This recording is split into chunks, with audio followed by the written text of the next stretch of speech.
while back, I got to thinking about the phrase, history repeats itself. The statement seemed true enough from my own reading of history up to that point, and was repeated by many wise and impressive people.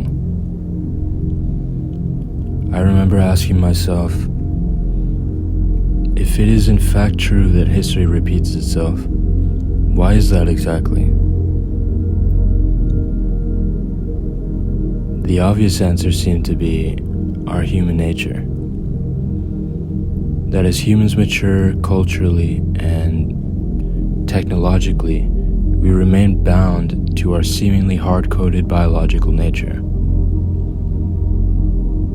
Then I began thinking about other animals and the evolutionary process, which seems to suggest that animals, humans included, seem to go through some change and maturity process also. So, why is it that history repeats so much? Why is it that ancient civilizations deal with the same cultural problems we do, and that philosopher wisdom from 2,000 years ago is still relevant today?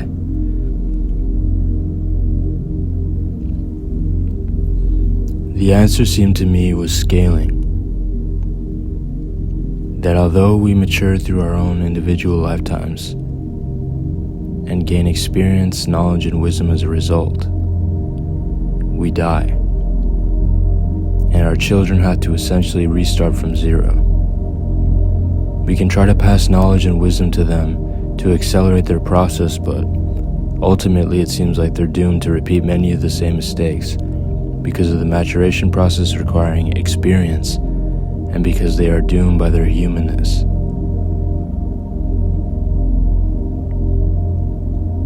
Shortly after this line of thinking, I started to think more about the evolutionary timescale, and I realized something concerning.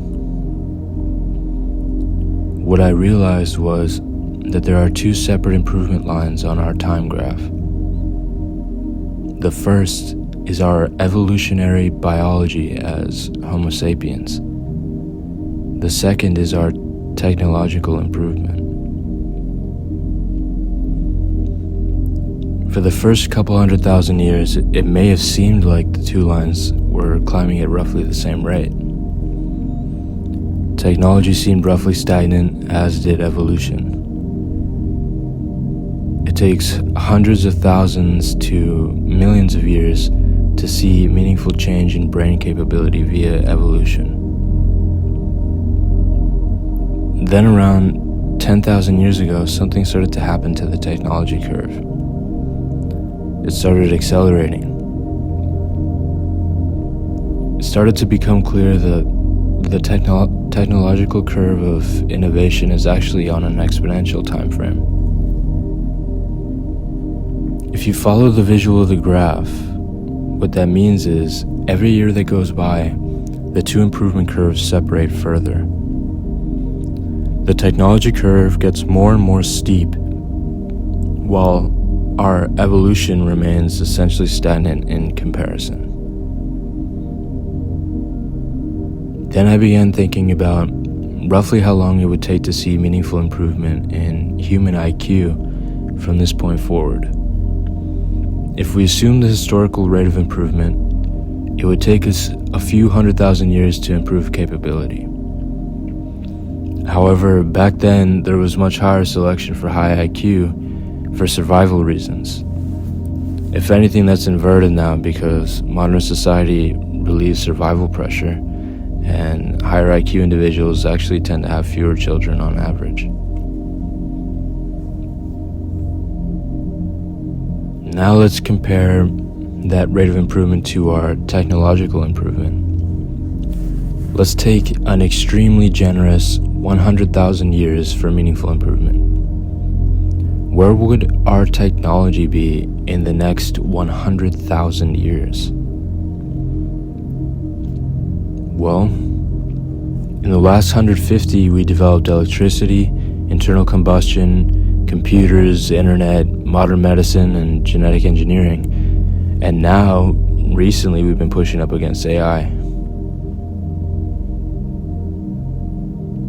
Then you factor in that it's improving on an exponential scale, which is to say that the rate is increasing at a percentage relative to its current size. So it's improving faster and faster. That means that the next 150 years will make the previous look like a snail pace. At this moment, it became clear to me that the graph curves are going to end up so far apart that they will have essentially no relation to each other. That in the near future, humans will essentially become like children or primates holding nuclear codes. That if this discrepancy continues, we won't have the IQ to keep up with the complexity of the tools that we're building.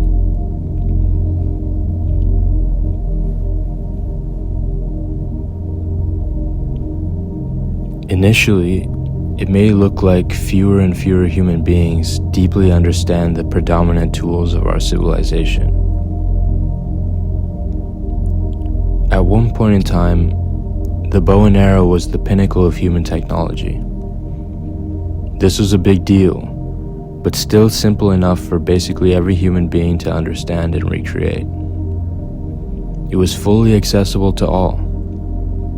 Now, however, looking at nuclear power, bioengineering, and artificial intelligence, there are very few humans on the planet that deeply understand these technologies and how they work. In AI's case, there are actually 0 humans who understand exactly how it works. Yet, they are capable of building it. Ultimately, the disconnect will be so great that either we forfeit our ability to responsibly handle these technologies, or they become their own separate entity entirely.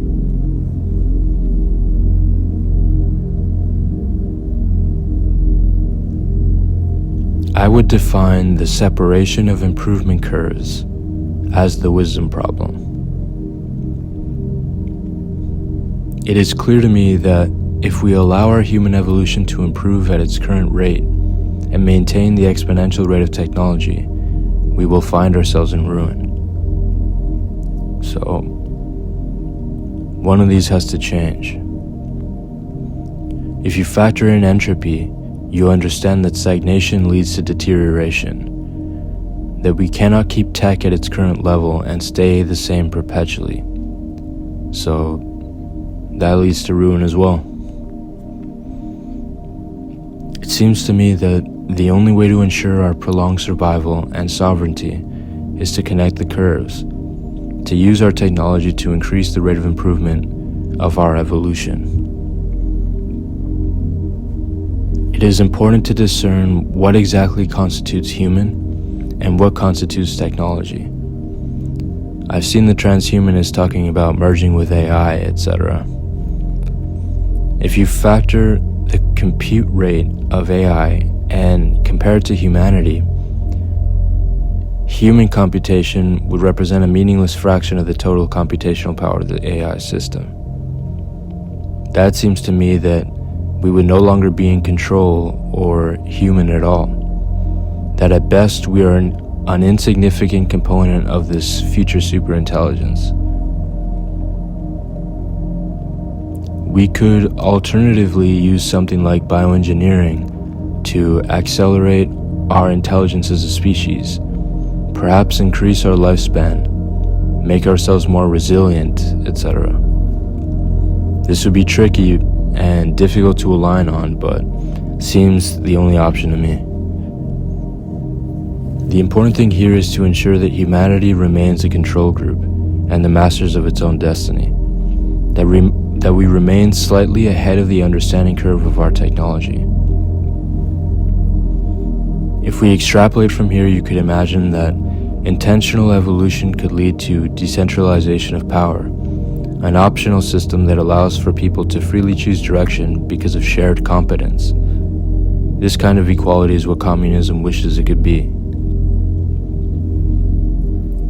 Tackling real inequality in humans, not circumstantial, but genetic, empowering the people through evolution, decentralizing power, providing true freedom, replacing government structures with elective voluntary collaborations towards similar goals. For this to work in favor of the people and not further opportunity for tyranny, you would need biological improvements to become something universal, almost like a human right. Otherwise, it would favor the wealthy and powerful disproportionately.